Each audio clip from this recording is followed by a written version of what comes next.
भगवान बिरसा मुंडा की, भारत माता की, भारत माता की।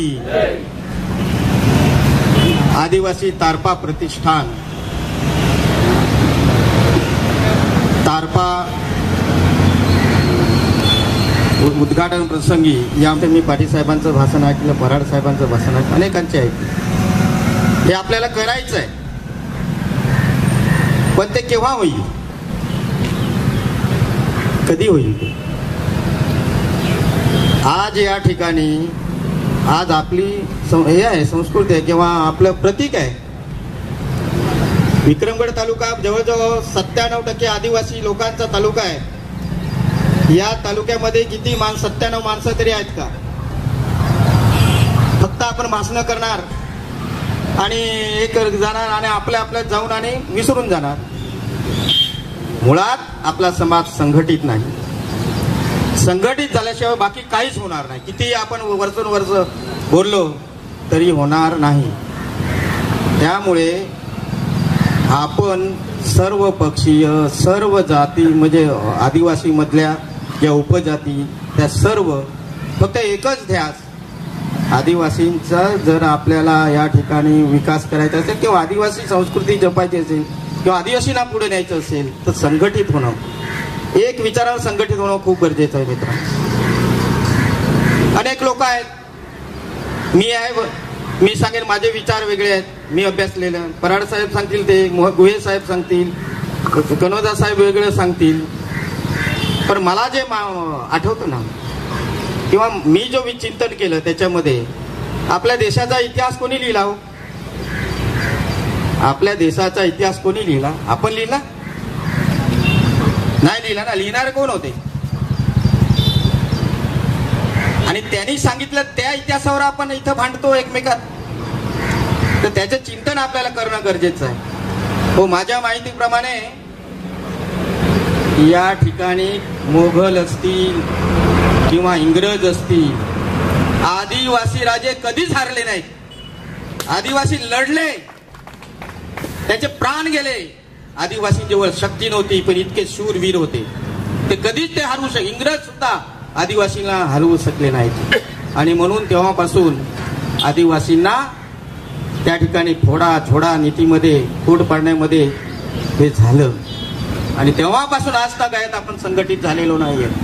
आणि हे सगळे आपल्याला विचार पाटील साहेबांनी आपल्याला सांगितलं, तिथलं पाणी मिळालं पाहिजे। आणि तर आपण मुंबईला हाक दिली तर किती 50 लोक जाऊन होणार आहे का? होणार नाही। त्यासाठी सर्व पक्षीय लोक, सर्व समाज विसरून एकच द्या, इथल्या शेतकऱ्यांना पाणी मिळालं पाहिजे। त्यासाठी जे जे करावं लागेल ते करायची आपली ताकद असली तरच त्या ठिकाणी आपल्याला मिळेल, नाहीतर मिळणार नाही। आणि म्हणून आपसात न करता त्याच्या दृष्टीने ह्या विषयी काम करणारी जी संघटना असेल किंवा जी आपली टीम असेल, ती टीमने कुठल्याही प्रकारचं राजकारण विरहित पाहिजे। त्याचप्रमाणे म्हणजे आपले आदिवासी मधले जे समजा वारली आहेत, कोकण आहेत, महादेव कोळी आहेत किंवा मल्हार कोळी आहेत, कातकरी आहेत असं न सांग करता त्या याच्यातली चांगली माणसं करून फक्त ध्यास एकच पाहिजे, या माझ्या तालुक्याचा, या माझ्या पालघर जिल्ह्याचा मला विकास करायचा। मित्रांनो, आम्ही विधानसभेमध्ये संघटित आहोत, सर्वपक्षीय लोक संघटित आहोत। आम्ही भांडतो। परवाच आपले राजेश मीना आदिवासी आहेत, जे प्रधान सचिव आहेत, त्यांच्याकडे आमची त्या ठिकाणी 14 मुद्दे घेऊन आम्ही सगळे गेलो।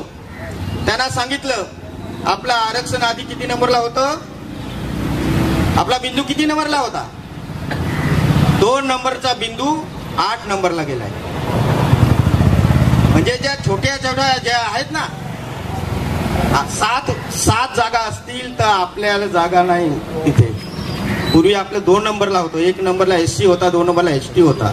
आम्ही भांडलो, आम्ही सांगितलं, आम्ही मुख्यमंत्र्यांशी भांडलो, एकत्र गेलो, आम्ही आदिवासी विकास मंत्र्यांना सांगितलं, आम्ही मीना साहेबांना सांगितलं तुमचे 4-5 महिने राहिलेत, पण जाता जाता काही गोष्टी ह्या समाजासाठी तुम्ही करून जा।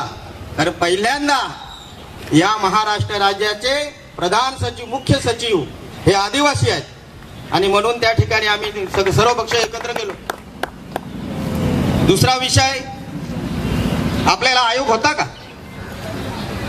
आदिवासींना जरा भांडायचं झालं, आता मुंबईच्या ठाण्याच्या जमिनी गेल्या, आपल्याला आयोग होता, आयोगासाठी आम्ही भांडलो. आता स्वतंत्र काही दिवसापूर्वी घोषणा झाली, आदिवासीसाठी स्वतंत्र आयोग झाला.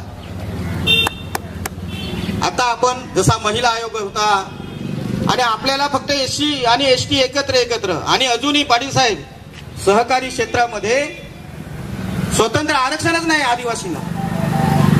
एससी बरोबर आहेत, तेही आम्ही मुद्दा मांडला. त्या 14 मुद्द्यामध्ये असे अनेक विषय आहेत की आपल्याला खूप काम करावं लागेल. पण त्याच्यासाठी बाबा हे वेगळे ते वेगळे करून हे होणार नाही. आपल्याला सगळ्यांना एक व्हावं लागणार आहे. आणि मी संघर्षातला एक कार्यकर्ता आहे. आम्ही जव्हारला त्या ठिकाणी 9 ऑगस्टचा कार्यक्रम करतो.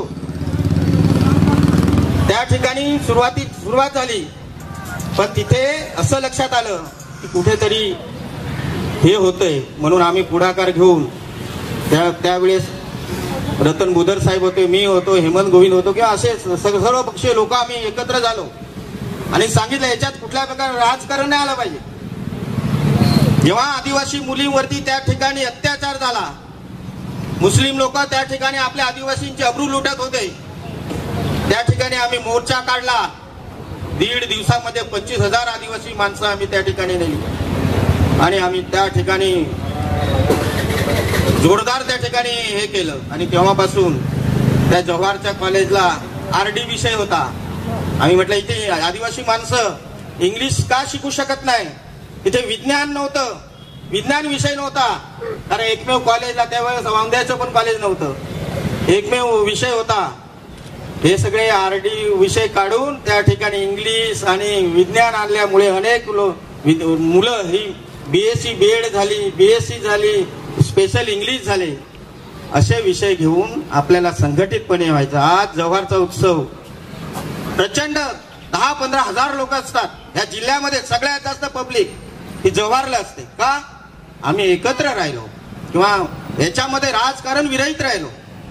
स्टेजवरून राजकारण एक शब्द सुद्धा काढायचा नाही. बाकी फक्त त्यावेळेस विषय हा तुमचा एकीचा विषय आला पाहिजे, 9 ऑगस्टचा झाला पाहिजे.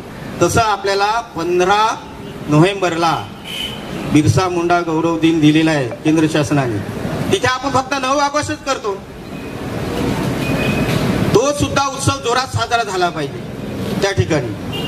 आपण फक्त वर्षातून एकदा येतात आणि सगळे मौज मजा करून किंवा हे करून आपण निघून जातो. आज या देशाच्या राष्ट्रपती कधी नव्हे त्या आदिवासी समाजाच्या आहेत.